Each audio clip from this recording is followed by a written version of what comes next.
There are 5 million videos out there that will tell you what it is to be a player in a tabletop role-playing game. They will tell you what it is to roleplay. On top of that, there are videos and streams of people playing these games so you can go watch and listen. And if that is news to you, then I would imagine you don't know who Matt Mercer is.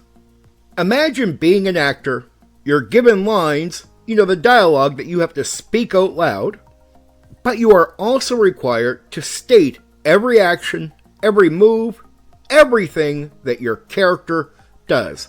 Because you're not going to be moving, you're sitting still. You're simply describing what your character is doing. And at other times, your character may be in a conversation with another character. And you will speak to the other character as your character the same way you would speak to another person in real life. Simply talk to them. Outside of that, again, you describe what you are doing when you are not, say, in that type of dialogue. So where does the dice rolling come in? Think of the dice like a coin flip. If something is automatic, it's just automatic. You don't got to roll dice. No dice rolling required. But if something is 50-50 or 30-70, like there's a chance it might happen or might not happen, there's a good chance you'll need to roll a dice to decide what happens. And that's it. That's what you'll be doing during any role-playing game. There may be some odd rules to some games about how you do dialogue with other characters. There may be little rules that try to control you or even push you forward to do things that, most players might not do naturally. Those rules vary from game to game. Some have no rules in that area, so it doesn't matter.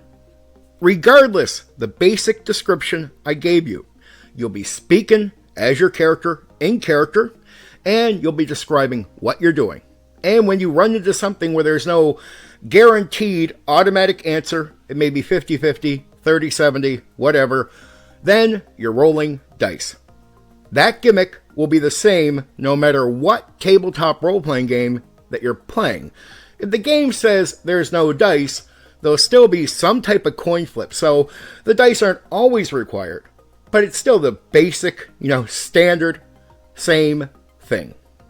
Now here's some good news. If, say, acting or doing voice acting intimidates you and you think that is something that we do, it's not required. It's not something that we naturally do. People can bring that to the game, but it's not required. And it's not required to have the best experience. These games are mind games, and that means they're played inside of your mind, meaning inside of your imagination. If I tell you that there is a female merchant that you're speaking to, and I tell you, things about her, she's nice, she's sweet, she's kind, and I talk in a tone of voice that's kind when you come speak to that female merchant, and I say things that she may say or a kind person may say, I guarantee after the session, if I said, me doing my own voice the way it was, did that bother you? Did that make you think it wasn't a female merchant? You wouldn't even notice. If done right, you totally buy into it. And I don't have to do any voice acting. You took her as her, the female merchant, and you never thought about me speaking in my normal voice. I mean, I could add some flavor and describe what she sounds like before I start speaking as her, but just giving you tone should be good enough. Meaning, you can do that for your character. No voice acting, it's all in the mind.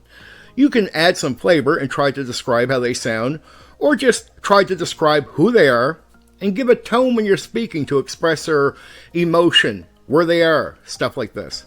And you will be able to sell your character to the Dungeon Master, or Game Master, and the other players.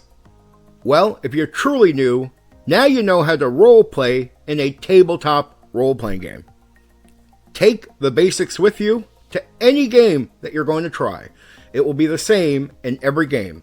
Get ready for, some extras and stuff like that. Like I warned you, some games have some unique, detailed rules. Some simply just call for the basics and stay out of your way.